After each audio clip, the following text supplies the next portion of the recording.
आदमी कहता कि प्रशांत भैया रउआ आइल बानी, बड़ा होशियार बाड़न, रउआ भैया आई सुधारी।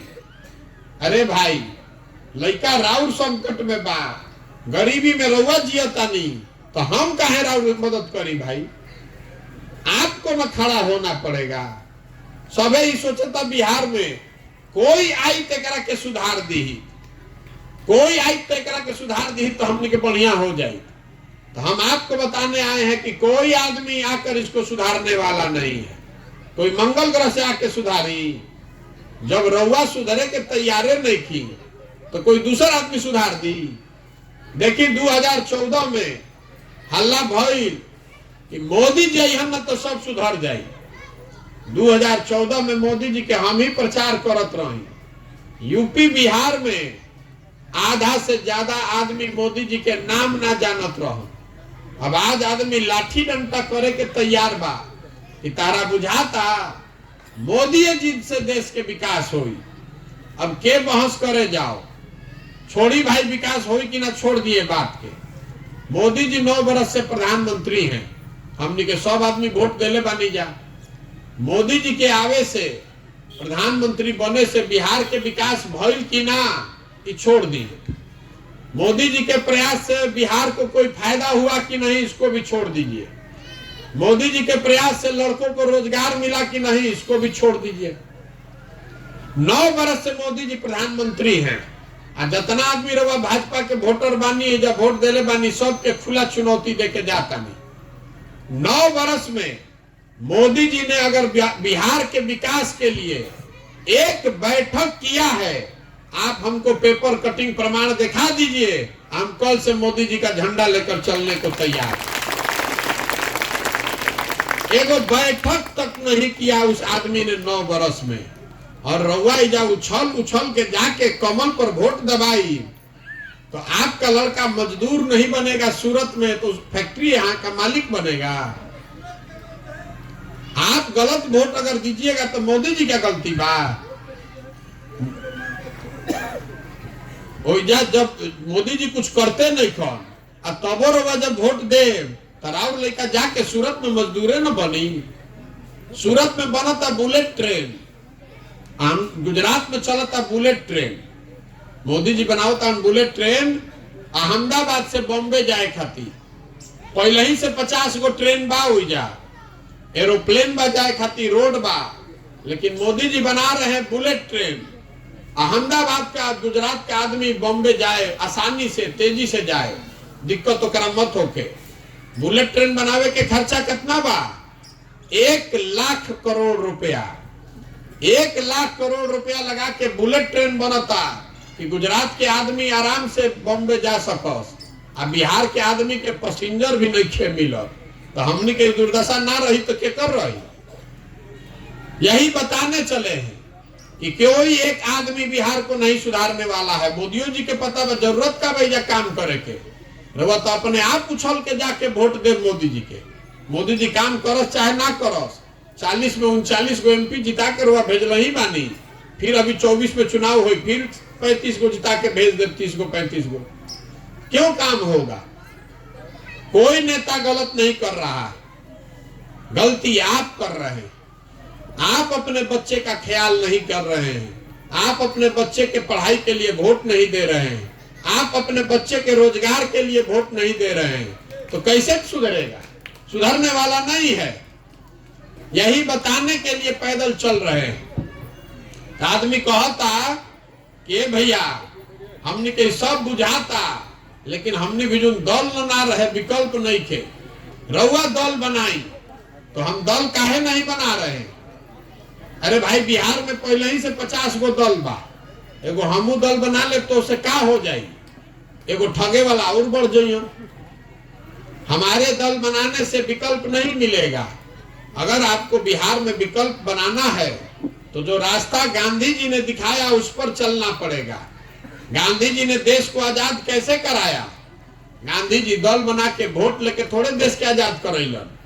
गांधी जी ने पहले समाज को जगाया, गांधी जी आगे आगे चले, पीछे से पूरा समाज चला, तब न देश आजाद हुआ। तो अगर बिहार को गरीबी से, भ्रष्टाचार से, बेरोजगारी से आजादी दिलाना चाहते हैं तो आपको खड़ा होकर कंधा लगाना पड़ेगा। पदयात्रा का ये उद्देश्य है कि गांव शहर कस्बा देहात से जैसे रवा दही के मथ के मक्खन निकाली ला, वही हम चले हैं समाज को मथने। समाज को मथ कर ऐसे सब सही आदमी को निकाले जो ये नई व्यवस्था बनाने में अपना कंधा लगाना चाहता है। जब पदयात्रा खत्म हुई तो सारा आदमी जो तैयार रही ओकरा के एक साथ बैठावल जाई और सभे मिल के तय करी कि दल बनावे के बाद तो बनी दल। लेकिन अगर दल बना तो दल प्रशांत किशोर का नहीं हुआ, वो दल किसी व्यक्ति का नहीं, किसी परिवार किसी जाति का नहीं, वो दल होगा बिहार के उन सारे लोगों का जो इसको मिलकर बनाएंगे और आगे मिलकर चलाएंगे। इसीलिए ये पूरा अभियान कर रहे हैं। आदमी कहा था कि मान ले कि दल बन गए, सब आदमी हमने के कंधा लगाइयो देनी जा तो चुनाव कैसे जीतल जाए, तो वो बतावे आइल बानी। देखिए लोकतंत्र में जन बल के आगे कोई बल नहीं है। एक बार आप अगर संकल्प ले लीजिए कि आप जाति पर नहीं, धर्म पर नहीं, 5 किलो अनाज पर नहीं, नाली गली पर नहीं, अपने बच्चों के शिक्षा और रोजगार के लिए वोट दीजिएगा। अगर आप खड़े हो जाइए तो आपके सामने कोई दल कोई समीकरण टिकने वाला नहीं है। आज हमरा के जानता ओकरा मालूम बा कि प्रशांत किशोर के और कुछ आवे चाहे ना, चुनाव लड़ावे आवेला। एक बार पिछला 10 बरस में जिस नेता का, जिस दल का हमने हाथ पकड़ा है वो चुनावे नहीं हारा है।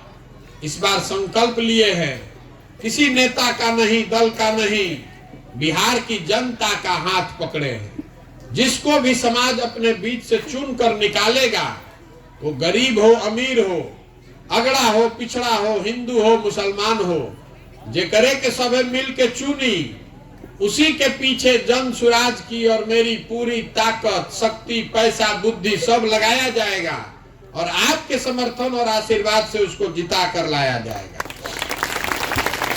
तभी बनेगा जनता का सरकार। एक नाम का बा जन सुराज। सुराज मतलब सुंदर राज। केकर सुंदर राज? वो तो सब नेता के राज देख लेनी, एक बार अपना राज बनाइए, जनता का राज बनाइए। इसीलिए पैदल चल रहे हैं, इसीलिए गांव गांव जा रहे हैं। आदमी के बुझा तक यही 100 आदमी के मीटिंग काहे करता नहीं, ज्यादा भीड़ करके करी, बड़ा मीटिंग करी तो रुआ के बतावता नहीं।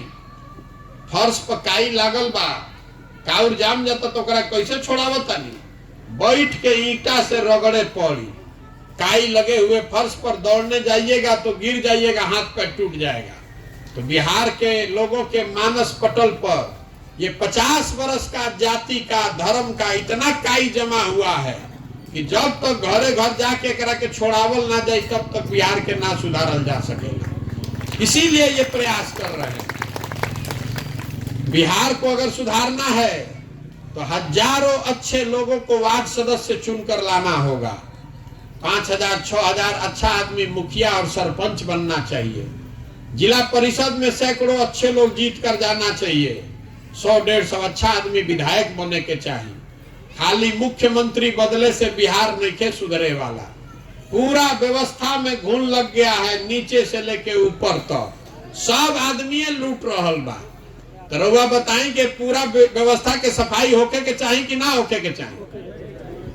आपसे पूछ रहे, मुंह से तो बोली होके का चाहिए। अरे बिहार में व्यवस्था के सफाई होके के चाहिए कि ना होके के चाहिए? तो रउआ से हम वोट नहीं की मांगो, चंदा हमको इसे ली ही ना, और वह नजर घुमा के देख लिया, अपन फोटो ना लगाई।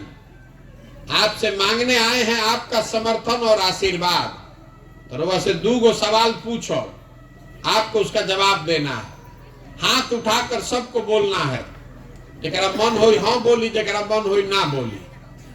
पिछले 30-40 सालों में आपने जिसको भी वोट दिया है, किसी ने बिहार और बिहार के बच्चों की चिंता नहीं की। अब समय आ गया है कि बिहार की जनता मिलकर अपने और अपने बच्चों के लिए जनता का विकल्प बनाए। आप बताइए कि हमने के सब के मिल के जनता का विकल्प बनाना चाहिए कि नहीं बनाना चाहिए? सबके हाथ उठे चाहिए, बनाना चाहिए कि नहीं बनाना चाहिए? बनाना चाहिए ना भाई। तो मान ली बन गई तो बन जाई तो हमने के क्या फायदा बा? ऐसे जौन काम बाकी होई बाद में एगो संकल्प रवा के याद दिला देता भी, अगर जनता का सरकार बन गया तो उसका पहला लक्ष्य है कि जितना लड़का यहाँ से बाहर मजदूरी करने गया है, चाहे पढ़ लिख के यहाँ बेरोजगार बैठा है, इन लड़कों को यही पंचायत, यही बिहार में उनको 10 से 15 हजार का रोजगार दिया जाएगा। ठीक बा ना? ठीक बा ना भाई? हाँ सुनी, रोजगार चाहिए कि अनाज चाहिए? बता दो। रोजगार चाहिए कि अनाज चाहिए? और शिक्षा चाहिए कि जाति चाहिए? लड़कन के पढ़ाई चाहिए कि जाति चाहिए? पढ़ाई चाहिए ना। तो एगो खाली संकल्प ले ली कि अगला बार वोट खाली यही 2 चीज पर पड़ी, लड़कन के पढ़ाई या रोजगार। 2 चीज हो जाए तो जीवन सुधर जाए। नाली गली बनी बाद में देखल जाए, हमने क्या अनाजो ना चाहिए, रोजगार रही तो अनाज तो खरीदिए ले। तो प्रयास होके के चाहिए ना। ठीक बा ना पूरा बात? देखिए राउर समांग जो चल गल बा बहरी, साल में एक बार आवता छठ में तरवा मुंह देखे के मिलता, 20 दिन खातिर 15 दिन खातिर। और अगर वो बीमार पड़ जाओ तरवा छटपटा के रह जे भी देख ना पाई। राउर लड़का इधर बीमार पड़ जाता तो आदमी आके इधर कुछ कर ना सके। तो सबसे पहला जरूरी काम है बिहार में कि जितना हमने के भाई बंधु चल गए मजदूरी करे ओकरा के बुला के रोजगार दिया। यही जन स्वराज का पहला एजेंडा है, होना चाहिए ना भाई? होके ना प्रयास? तो एक बार आप बताइए, वोट हम रवा से मंगनी ना, चंदा मांगत नहीं की, रवा से मांगे अलबनी राउर समर्थन और आशीर्वाद। तो अगर रवा बुझाता कि काम हम ठीक करता नहीं तो एक बार हाथ उठा के आशीर्वाद दी, है ना आपका आशीर्वाद? होके ना प्रयास? एगो अंतिम बात कह के खत्म कर जाए। हमने के लड़का जाता असन बिहार से पढ़े, कोई मजदूरी करे जाता तो बिहार से बाहर ओकरा के बिहारी कह के रोज गाली दिहल जाता। बिहारी मतलब मूर्ख, बिहारी मतलब अनपढ़, बिहारी मतलब भिखमंगा। अरे भाई, बिहार के लोग, हम लोग बेवकूफ नहीं हैं। यहाँ का नेता और व्यवस्था ने हम लोग को बेवकूफ बना दिया है। एक बार रउआ जाग जाई तो आप में वो क्षमता है, बिहार के बच्चों में वो ताकत है, इस मिट्टी में वो ताकत है कि हम लोग बिहार में वो व्यवस्था बना सकते हैं कि किसी भी परिवार के बच्चे को पढ़ने के लिए और रोजगार के लिए अपना घर द्वार परिवार छोड़कर बाहर नहीं जाना पड़ेगा। तो ये व्यवस्था बने के चाहिए ना। देखिए गुजरात में एगो शहर बा सूरत, एक अकेला सूरत शहर में 5 लाख से ज्यादा बिहार का आदमी मजदूरी कर रहा है। रवा समझी, मोदी जी अगर सूरत में फैक्ट्री लगा सकता तो बिहार में काहे निकल लगावे? बिहारों में 2-4 गो लगवावे के ना चाहिए। तो ऐसे निकल लगावो कि 26 MP का राज्य है गुजरात, मोदी जी का राज है। मोदी जी के गुजरात के आदमी बन गए फैक्ट्री के मालिक, और 40 MP के राज्य बा हमनी के बिहार, हमनी के लड़का बन गए फैक्ट्री में मजदूर, हमनी के आंखें नहीं के खुला। तो बदलना चाहिए ना भाई? बदलना चाहिए ना? तो करे ना प्रयास। एक बार इस मिट्टी के सम्मान में एक नारा लगाकर खत्म करेंगे। मैं बोलूंगा जय बिहार, आपको बोलना है जय जय बिहार। जय बिहार, जय बिहार, जय बिहार। बहुत बहुत